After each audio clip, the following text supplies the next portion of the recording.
Senhor, posto que o capitão mor desta vossa frota, e assim os outros capitães escrevam a vossa alteza a nova do achamento dessa vossa terra nova, que ora nesta navegação se achou, não deixarei também de dar disso minha conta a vossa alteza, assim como eu melhor puder, ainda que, para o bem contar e falar, o saiba pior que todos fazer. Tome vossa alteza, porém, minha ignorância por boa vontade, e creia bem por certo que, para aformosear nem afear, não porei aqui mais do que aquilo que vi e me pareceu.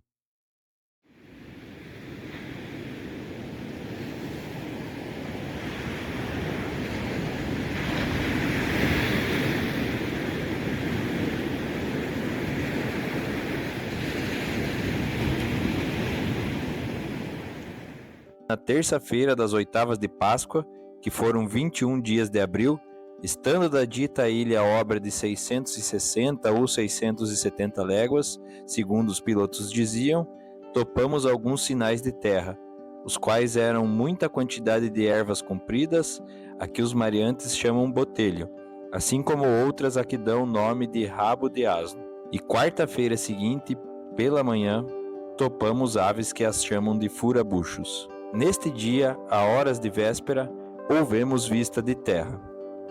Primeiramente de um grande monte, muito alto e redondo, e de outras serras mais baixas ao sul dele, e de terra chã, com grandes arvoredos.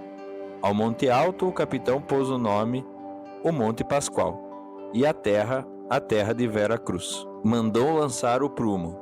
Acharam 25 braças, e ao sol posto, obra de 6 léguas da terra, surgimos âncoras, em 19 braças, ancoragem limpa. Ali permanecemos toda aquela noite, e a quinta-feira, pela manhã, fizemos vela e seguimos em direitos à terra, indo os navios pequenos diante por 17, 16, 15, 14, 13, 12, 10 e 9 braças, até meia légua da terra, onde todos lançamos âncoras em frente à boca de um rio, e chegamos a esta ancoragem às 10 horas, pouco mais ou menos. Dali avistamos homens que andavam pela praia, obra de 7 ou 8, segundo disseram os navios pequenos por chegarem primeiro.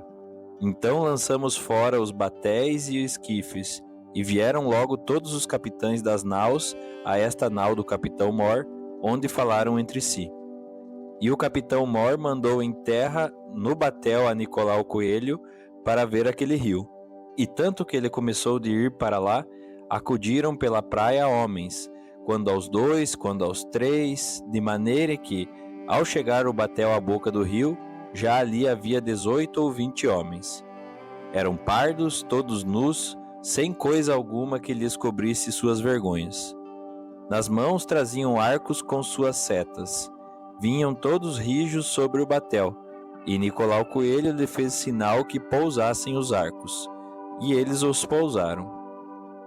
Ali não pôde deles haver fala, nem entendimento de proveito, por o mar quebrar na costa. Somente deu-lhes um barrete vermelho e uma carapuça de linho que levava na cabeça e um sombreiro preto. Um deles deu-lhe um sombreiro de penas de ave compridas, com uma copazinha de penas vermelhas e pardas, como de papagaio, e outro deu-lhe um ramal grande de continhas brancas miúdas, que querem parecer de aljaveira, as quais peças creio que o capitão manda a vossa alteza. E com isto se volveu às naus por ser tarde e não poder haver deles mais fala por causa do mar. E sexta pela manhã, às 8 horas, pouco mais ou menos, por conselho dos pilotos, mandou o capitão levantar âncoras e fazer vela. E fomos ao longo da costa com os batéis e esquifes amarrados à popa na direção do norte, para ver se achávamos alguma abrigada e bom pouso, onde nos demorássemos para tomar água e lenha. Não que nos minguasse, mas por aqui nos acertarmos. Quando fizemos vela, estariam já na praia, assentados perto do rio, obra de 60 ou 70 homens que haviam juntado ali poucos e poucos. Fomos de longo e mandou o capitão aos navios pequenos que seguissem mais chegados à terra e se achassem pouso seguro para as naus, que amainassem.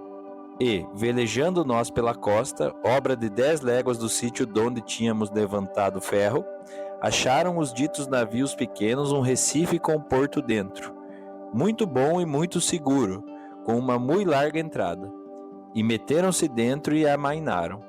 As naus arribaram sobre eles, e um pouco antes do sol posto, amainaram também, obra de 1 légua do Recife, e ancoraram em 11 braças. Um deles trazia um arco e 6 ou 7 setas, e na praia andavam muitos com seus arcos e setas, mas de nada lhes serviram. Trouxe-os logo, já de noite, ao capitão, em cuja nau foram recebidos com muito prazer e festa. A feição deles é serem pardos, de maneira avermelhados, de bons rostos e bons narizes, bem feitos. Andam nus, sem cobertura, nem estimam de cobrir ou de mostrar suas vergonhas, e nisso tem tanta inocência como em mostrar o rosto.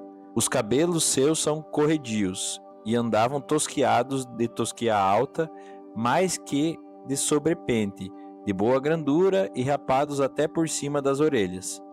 E um deles trazia por baixo da solapa, de fonte a fonte para detrás, uma espécie de cabeleira de penas de ave amarelas, que seria do comprimento de um coto, muito basta e muito cerrada, que lhe cobria o toutiço e as orelhas. E andava pegada aos cabelos, pena e pena, com uma confeição branda como cera, mas não o era, de maneira que a cabeleira ficava muito redonda e muito basta, e muito igual, e não fazia míngua mais lavagem para levantar. Acenderam-se tochas, entraram, mas não fizeram sinal de cortesia, nem de falar ao capitão, nem a ninguém. Porém, um deles pôs olho no colar do capitão, e começou a acenar com a mão para a terra e depois para o colar, como que nos dizendo que ali havia ouro. Também olhou para um castiçal de prata, e assim mesmo acenava para a terra e novamente para o castiçal, como se lá também houvesse prata. Mostraram-lhes um papagaio pardo que o capitão traz consigo. Tomaram-no logo na mão e acenaram para a terra, como quem diz que os havia ali. Mostraram-lhes um carneiro, não fizeram caso. Mostraram-lhes uma galinha, quase tiveram medo dela. Não lhe queriam pôr a mão e depois tomaram como que espantados.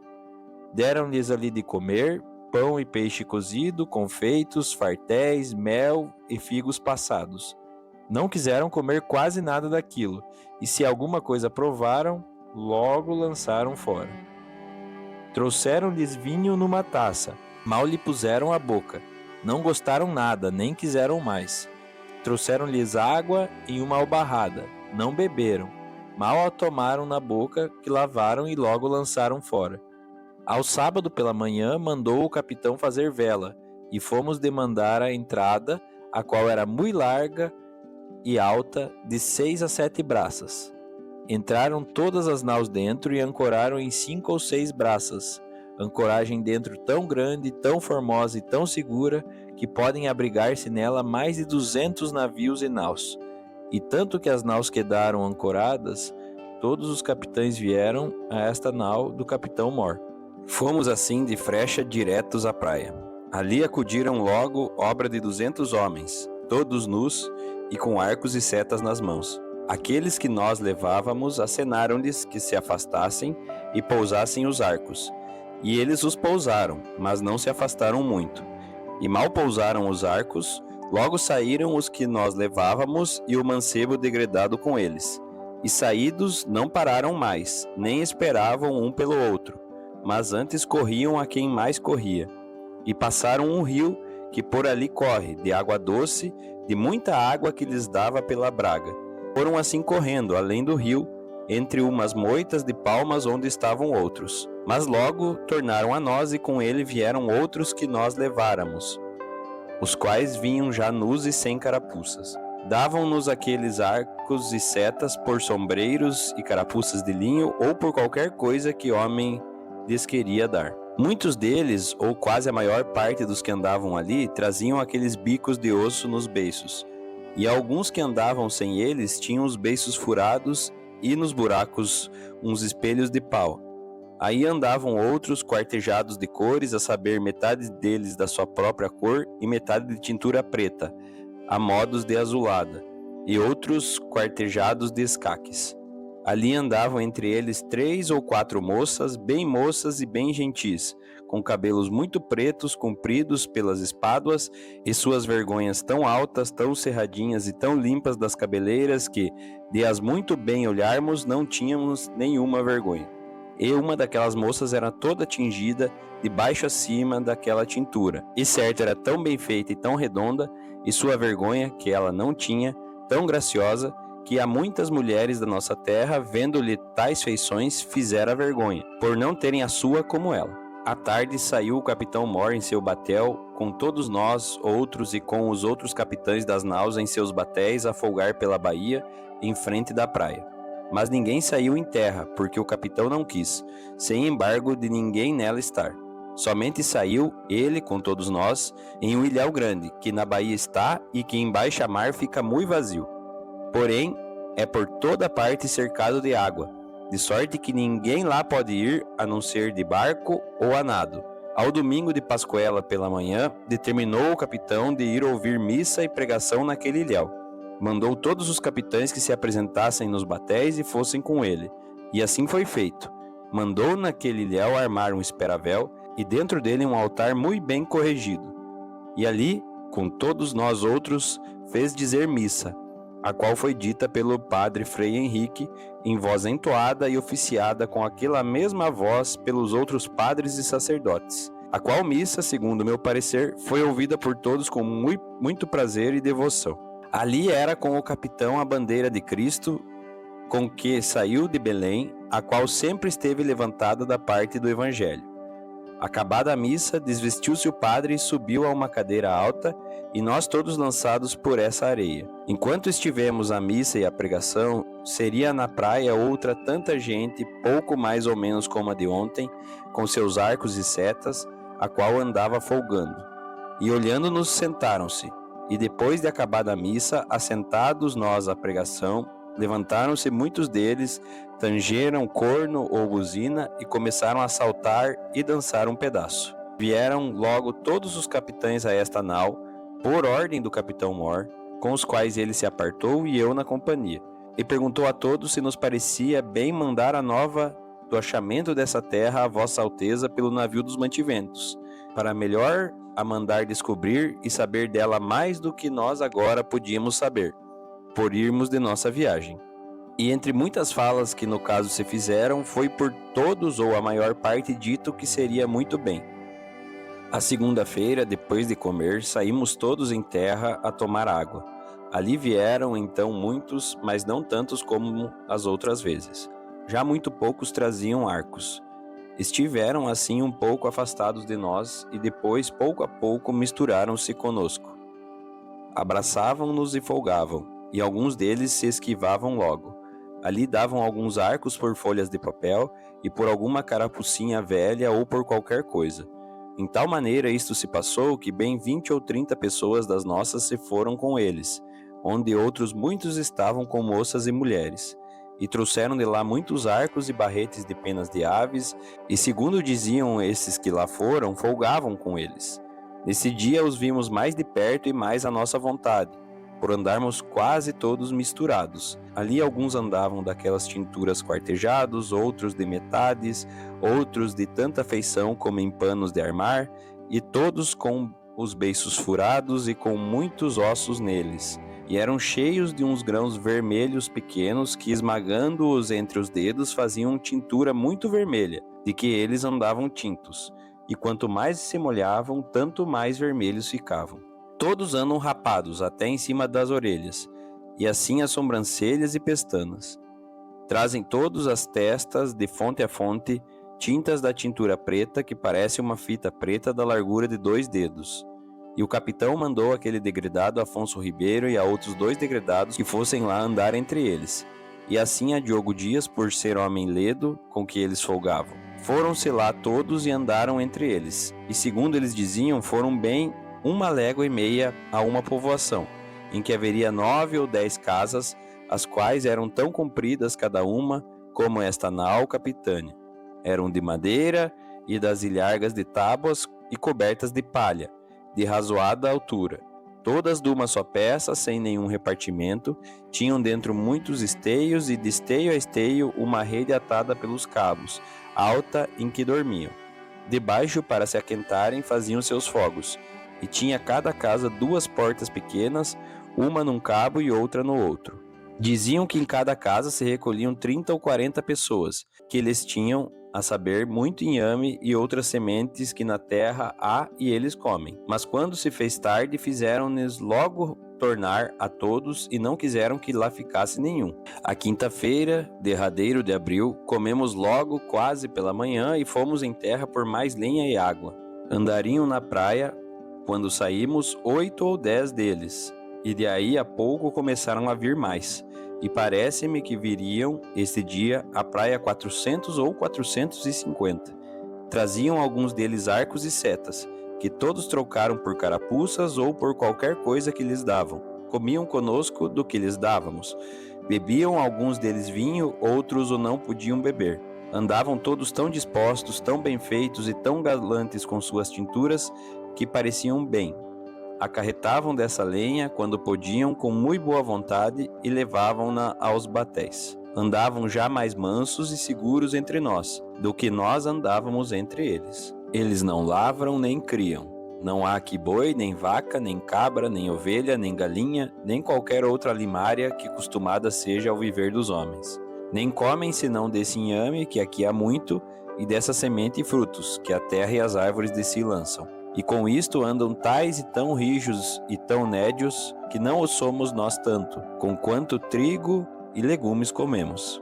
Neste dia, enquanto ali andaram, dançaram e bailaram, sempre com os nossos, ao som de um tamboril dos nossos, em maneira que são muito mais nossos amigos que nós seus. E hoje, que é sexta-feira, 1º dia de maio, pela manhã, saímos em terra, com nossa bandeira, e fomos desembarcar acima do rio contra o sul, onde nos pareceu que seria melhor chantar a cruz para melhor ser vista.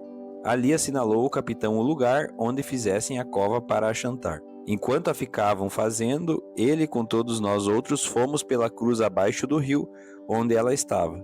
Dali a trouxemos com esses religiosos e sacerdotes cantando em maneira de procissão. Eram já aí alguns deles, obra de 70 ou 80, e quando nos viram assim vir, alguns se foram meter debaixo dela para nos ajudar. Passamos o rio ao longo da praia e fomos-la pôr onde havia de ficar. Andando-se ali nisto, viram bem 150 ou mais. Chantada a cruz, com as armas e a divisa de Vossa Alteza, que primeiramente lhe pregaram, armaram altar ao pé dela.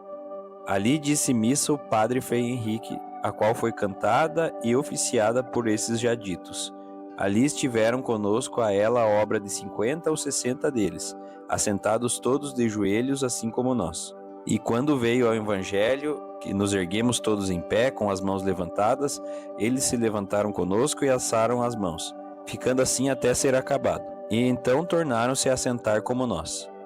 E quando levantaram a Deus, que nos pusemos de joelhos, eles se puseram assim todos, como nós estávamos com as mãos levantadas e em tal maneira sossegados, que certifico a Vossa Alteza nos fez muita devoção. Estiveram assim conosco até acabada a comunhão, depois da qual comungaram esses religiosos e sacerdotes e o capitão com alguns de nós outros. Acabado isto, fomos assim perante eles beijar a cruz e despedimos-nos e viemos comer. Creio, Senhor, que com esses 2 degredados ficam mais 2 grumetes, que esta noite se saíram desta nau no esquife, fugidos para a terra. Não vieram mais, e cremos que ficarão aqui, porque de manhã, prazendo a Deus, fazemos daqui nossa partida. Essa terra, Senhor, me parece que da ponta que mais contra o sul vimos até a outra ponta que contra o norte vem, de que nós deste porto houvemos vista, será tamanha que haverá nela bem 20 ou 25 léguas por costa. Tem ao longo do mar, em algumas partes, grandes barreiras, delas vermelhas, delas brancas, e a terra por cima toda chã e muito cheia de grandes arvoredos. De ponta a ponta é toda a praia Parma, muito chã e muito formosa. Pelo sertão nos pareceu, vista do mar, muito grande, porque, a estender olhos, não podíamos ver senão terra com arvoredos que nos parecia muito longa. Nela, até agora, não podemos saber que haja ouro, nem prata, nem coisa alguma de metal ou ferro, nem lhe ouvimos. Porém a terra em si é de muito bons ares, assim frios e temperados como os de Entre Douro e Minho. Águas são muitas, infindas, e em tal maneira é graciosa que, querendo aproveitar, dar-se-á nela tudo, por bem das águas que tem. Porém, o melhor fruto que nela se pôde fazer, me parece que será salvar esta gente. E essa deve ser a principal semente que Vossa Alteza em ela deve lançar. E nesta maneira, Senhor, dou aqui a Vossa Alteza do que nesta vossa terra vi. E se em algum pouco me alonguei, ela me perdoe, que o desejo que tinha de vos tudo dizer, mo fez assim pôr pelo miúdo.